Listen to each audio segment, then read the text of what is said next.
ಎಲ್ಲರಿಗೂ ನಮಸ್ಕಾರ. Amitha's kitchen and life ಸ್ಟೈಲ್ಗೆ ಸ್ವಾಗತ. ಸ್ನೇಹಿತರೆ, ಇವತ್ತು ನಾವು ಸಿಹಿ ಗೆಣಸು ಸ್ವೀಟ್ ಪೊಟಾಟೊ ಉಪಯೋಗಿಸ್ಕೊಂಡು ಒಂದು ಅದ್ಭುತವಾದ ರೆಸಿಪಿಯನ್ನು ಮಾಡಿ ತೋರಿಸ್ತಾ ಇದ್ದೇನೆ. ಇವಾಗ ಗೆಣಸನ್ನೆಲ್ಲ ಕ್ಲೀನ್ ಮಾಡಿ ಇಟ್ಕೊಂಡಿದ್ದೇನೆ. ಇವಾಗ ಇನ್ನು ಇದನ್ನು ನಾವು ಸಿಪ್ಪೆ ತೆಗೆಯುವ. ಫಸ್ಟಿಗೆ ಹೀಗೆ ಚೆನ್ನಾಗಿ ನೀಟಾಗಿ ಇದರ ಸಿಪ್ಪೆ ತೆಗೆಯುವ.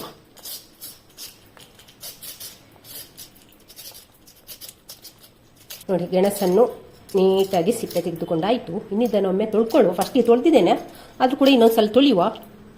ಗೆಣಸನ್ನೆಲ್ಲ ತೊಳ್ಕೊಂಡಾಯಿತು. ಇನ್ನದನ್ನು ನಾವು ರೌಂಡ್ ಕಟ್ ಮಾಡಿಕೊಳ್ಳುವ.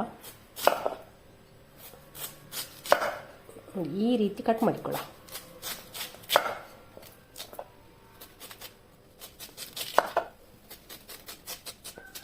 ನೋಡಿ, ಹೀಗೆ ಕಟ್ ಮಾಡಿಕೊಂಡ್ರೆ ಆಯಿತು. ಇನ್ನು ಎಲ್ಲ ಗೆಣಸನ್ನು ಕೂಡ ಇದೇ ರೀತಿ ಕಟ್ ಮಾಡಿಕೊಳ್ಳ. ಇವಾಗ ಇಲ್ಲಿ ನೋಡಿ, ಗೆಣಸನ್ನೆಲ್ಲ ಕಟ್ ಮಾಡಿಕೊಂಡಾಯಿತು. ಈ ರೀತಿ ಕಟ್ ಮಾಡಿಕೊಂಡಿದ್ದೇನೆ. ಇನ್ನಿದನ್ನು ನಾವು ಸ್ಟೀಮರಲ್ಲಿ ಬೇಯಿಸ್ಕೊಳ್ಬೇಕು. ಇಲ್ಲೊಂದು ಸ್ಟೀಮರಿಗೆ ನಾನು ನೀರು ಹಾಕಿ ಇಟ್ಟಿದ್ದೇನೆ. ಅದಕ್ಕೆ ಒಂದು ಬಾಳೆ ಎಲೆಯನ್ನು ಹಾಕ್ತಾ ಇದ್ದೇನೆ. ಹಾಕಿ ಇವಾಗ ನಾವು ಕಟ್ ಮಾಡಿ ಇಟ್ಕೊಂಡಂಥ ಸಿಹಿ ಗೆಣಸನ್ನು ಇದಕ್ಕೆ ಇಡುವ. ಸ್ವೀಟ್ ಪೊಟಾಟೋನೆಲ್ಲ ಇದಕ್ಕೆ ಇಡುವ.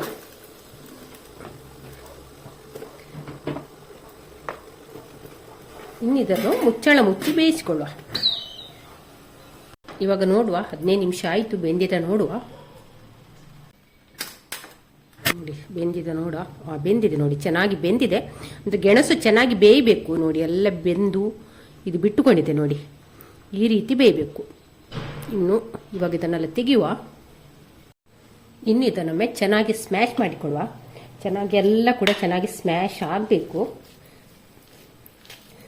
ಗ್ರೈಂಡ್ ಮಾಡಿದರೂ ಆಗ್ಬೋದು, ಇಲ್ಲ ಸ್ಮ್ಯಾಶ್ ಮಾಡಿದರೂ ಆಗ್ಬೋದು. ನಾನಿಲ್ಲಿ ಸ್ಮ್ಯಾಶ್ ಮಾಡ್ತಾ ಇದ್ದೇನೆ. ಬಿಸಿಯೇ ಸ್ಮ್ಯಾಶ್ ಮಾಡೋ ಸುಲಭ ಆಗ್ತದೆ.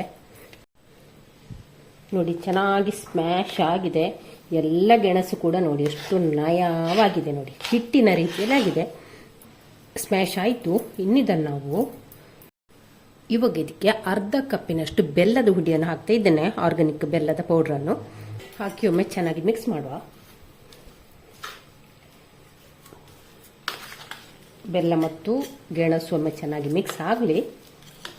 ಗೆಣಸಿಗೆ ಬೆಲ್ಲ ಹಾಕಿ ಮಿಕ್ಸ್ ಮಾಡಿ ಇಟ್ಕೊಂಡಿದ್ದೇನೆ. ಈಗ ಇದಕ್ಕೆ ನಾವು 1 ಕಪ್ಪಿನಷ್ಟು ರವೆಯನ್ನು ಹಾಕ್ತಾ ಇದ್ದೇನೆ. ನಾನಿಲ್ಲಿ ಸಣ್ಣ ರವೆಯನ್ನು ಹಾಕ್ತಿದ್ದೇನೆ, ಚಿರೋಟಿ ರವೆ. ಬಾಂಬೆ ರವೆ ಕೂಡ ಆಗ್ತದೆ. ಬಾಂಬೆ ರವೆಯನ್ನು ಕೂಡ ಹಾಕಿಕೊಳ್ಬೋದು. ಹಾಕಿ ಒಮ್ಮೆ ಚೆನ್ನಾಗಿ ಮಿಕ್ಸ್ ಮಾಡುವ.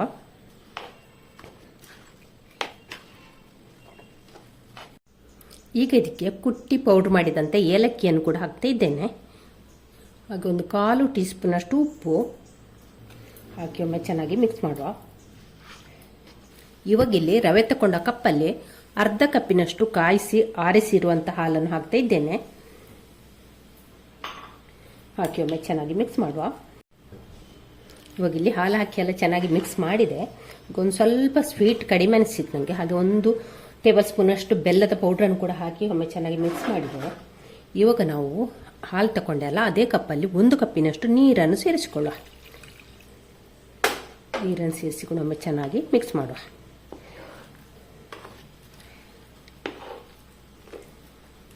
ಇವಾಗ ನೋಡಿ, ಹಿಟ್ಟನ್ನೆಲ್ಲ ಕಲಸಿಕೊಂಡಾಯಿತು. ಈ ರೀತಿ ಕಲಸಿಕೊಂಡಿದ್ದೇನೆ. ಸೌಟಿಂದ ಬೀಳಬೇಕು ನೋಡಿ, ಈ ಹದದಲ್ಲಿ ಉಂಟು. ಇವಾಗ ಇದಕ್ಕೆ ಸ್ವಲ್ಪ 2 ಟೇಬಲ್ ಸ್ಪೂನ್ನಷ್ಟು ತೆಂಗಿನಕಾಯಿ ತುರಿಯನ್ನು ಹಾಕಿಕೊಳ್ಳುವ. ಹಾಕದಿದ್ರೂ ನಡೀತದೆ, ತೆಂಗಿನಕಾಯಿ ತುರಿ ಇದ್ದರೆ ಹಾಕಿಕೊಳ್ಳಿ.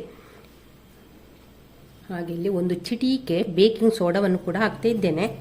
ಹಾಕದಿದ್ರೂ ಆಗ್ಬೋದು. ಬೇಕಿಂಗ್ ಸೋಡಾ ಬೇಡ ಅಂತಿದ್ರೆ ಸ್ಕಿಪ್ ಮಾಡಿ. ಮತ್ತು ಸೋಡಾ ನಾವು ಯಾವಾಗಲೂ ತಿನ್ನೋದಿಲ್ಲಲ್ಲ, ಡೈಲಿ ತಿನ್ನೋದಿದ್ರೆ ಸರಿ. ಹೋಟೆಲಿಗೆಲ್ಲ ಹೋಗಿ ಡೈಲಿ ತಿನ್ನುವವರೆಲ್ಲ ಇದ್ದರೆ ಸೋಡಾ ಬೇಡ, ಸ್ಕಿಪ್ ಮಾಡ್ಬೋದು. ಸೋಡಾ ಹಾಕಿದರೆ ಹಿಟ್ಟು ಒಂದು ಸ್ವಲ್ಪ ಹಿಟ್ಟು ಒಂದು ಸ್ವಲ್ಪ ಲೂಸಾಗಿ ಚೆನ್ನಾಗಿ ಬರ್ತದೆ. ಹಾಕಿ ಒಮ್ಮೆ ಚೆನ್ನಾಗಿ ಮಿಕ್ಸ್ ಮಾಡುವ. ನೋಡಿ, ಹಿಟ್ಟನ್ನೆಲ್ಲ ಕಲಸಿಕೊಂಡಾಯಿತು. ಹಿಟ್ಟಿನ ಹದ ಈ ರೀತಿಯಲ್ಲಿ ಉಂಟು ನೋಡಿ. ಹೀಗೆ ಹಿಟ್ಟು ಬೀಳಬೇಕು. ಹೀಗಿದ್ರೆ ಆಯಿತು. ಇನ್ನಿದನ್ನು ಮುಚ್ಚಳ ಮುಚ್ಚಿ 10 ನಿಮಿಷ ಹೀಗೆ ರೆಸ್ಟ್ ಮಾಡಲಿಕ್ಕೆ ಬಿಡುವ. ಇಲ್ಲಿ ಹಿಟ್ಟನ್ನು ಕಲಸಿಟ್ಟು 15 ನಿಮಿಷ ಜಾಸ್ತಿ ಆಯಿತು. ನೋಡಿ, ಹಿಟ್ಟನ್ನೊಮ್ಮೆ ಪುನಃ ಒಮ್ಮೆ ಚೆನ್ನಾಗಿ ಮಿಕ್ಸ್ ಮಾಡಿಕೊಳ್ಳುವ. ನೋಡಿ, ಹಿಟ್ಟೆಲ್ಲ ನೆನೆದು ಈ ರೀತಿ ಆಗಿದೆ ನೋಡಿ.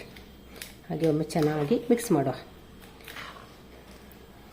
ಈ ರೀತಿ ಆಗಿದೆ ನೋಡಿ. ಇನ್ನಿದನ್ನು ನಾವು ಇವಾಗ ಇಲ್ಲೊಂದು ಪಡ್ಡು ಕಾವಲಿಯನ್ನು ಸ್ಟವ್ ಮೇಲೆ ಇಟ್ಟಿದ್ದೇನೆ.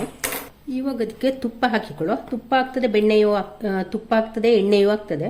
ತುಪ್ಪ ಹಾಕಿದ್ರೆ ಟೇಸ್ಟ್ ಚೆನ್ನಾಗಿರ್ತದೆ. ಯಾವಾಗಲೂ ಸ್ವೀಟ್ ರೆಸಿಪಿ ಮಾಡುವಾಗ ಉಂಟಲ್ಲ, ತುಪ್ಪ ಹಾಕಿದ್ರೆ ಉಂಟಲ್ಲ ಟೇಸ್ಟ್ ಚೆನ್ನಾಗಿರ್ತದೆ. ಎಣ್ಣೆ ಕೂಡ ಆಗ್ತದೆ. ಎಣ್ಣೆ ಮತ್ತು ತುಪ್ಪ ಎರಡು ಮಿಕ್ಸ್ ಮಾಡಿ ಕೂಡ ಹಾಕಿಕೊಳ್ಬೋದು. ಇವಾಗ ಇಲ್ಲೆಲ್ಲ ಒಂದು ಸ್ವಲ್ಪ ಸ್ವಲ್ಪ ತುಪ್ಪವನ್ನು ಹಾಕಿಕೊಳ್ಳೋ. ತುಪ್ಪ ಒಮ್ಮೆ ಚೆನ್ನಾಗಿ ಬಿಸಿ ಆಗಲಿ. ಇವಾಗ ಇಲ್ಲಿ ಬಿಸಿಯಾದಂಥ ತುಪ್ಪಕ್ಕೆ ಹಿಟ್ಟನ್ನು ಹಾಕಿಕೊಳ್ಳುವ.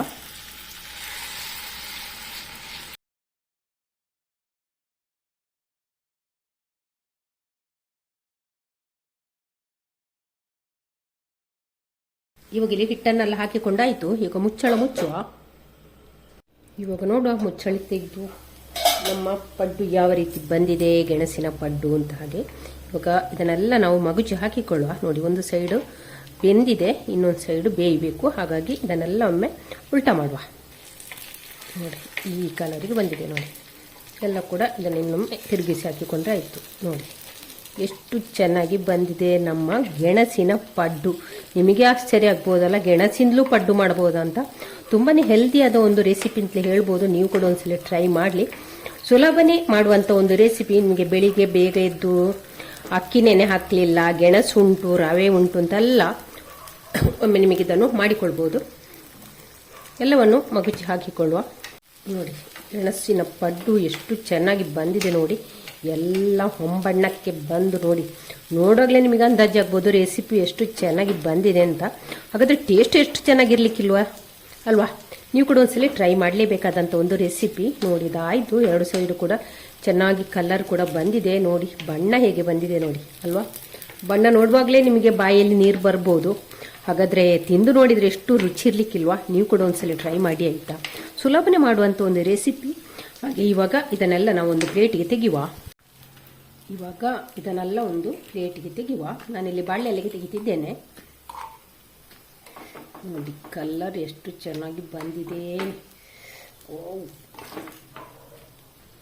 ನೋಡಿ, ಎಲ್ಲವನ್ನು ತೆಗೆದಾಯಿತು. ಇನ್ನು ಅದೇ ರೀತಿ ಪುನಃ ಮಾಡಿಕೊಂಡ್ರೆ ಆಯಿತು. ಸ್ನೇಹಿತರೆ ನೋಡಿ, ನಮ್ಮ ಪಡ್ಡು ಯಾವ ರೀತಿ ಬಂದಿದೆ ನೋಡಿ, ಎಷ್ಟು ಚೆನ್ನಾಗಿ ಬಂದಿದೆ ಅಲ್ಲ. ಕಲರ್ ನೋಡೋಗ್ಲೇ ಅನಿಸ್ತದೆ ಈಗಲೇ ತಿನ್ನಬೇಕು ಅಂತ ಅಲ್ವಾ? ಬಾಯಲ್ಲಿ ನೀರು ಬರ್ತದಲ್ಲ ನಿಮಗೆ. ಹಾಗಾದರೆ ನೀವು ಕೂಡ ಒಂದ್ಸಲ ಟ್ರೈ ಮಾಡಿ. ಹಾಗೆ ಈ ವಿಡಿಯೋ ಇಷ್ಟ ಆದರೆ ಲೈಕ್, ಶೇರ್, ಕಮೆಂಟ್ ಮಾಡಿ. ಚಾನಲ್ಗೆ ಯಾರು ಹೊಸಬ್ರಿದ್ರೆ ಪ್ಲೀಸ್ ಸಬ್ಸ್ಕ್ರೈಬ್ ಮಾಡಿಕೊಂಡು ಚಾನಲನ್ನು ನೋಡಿ.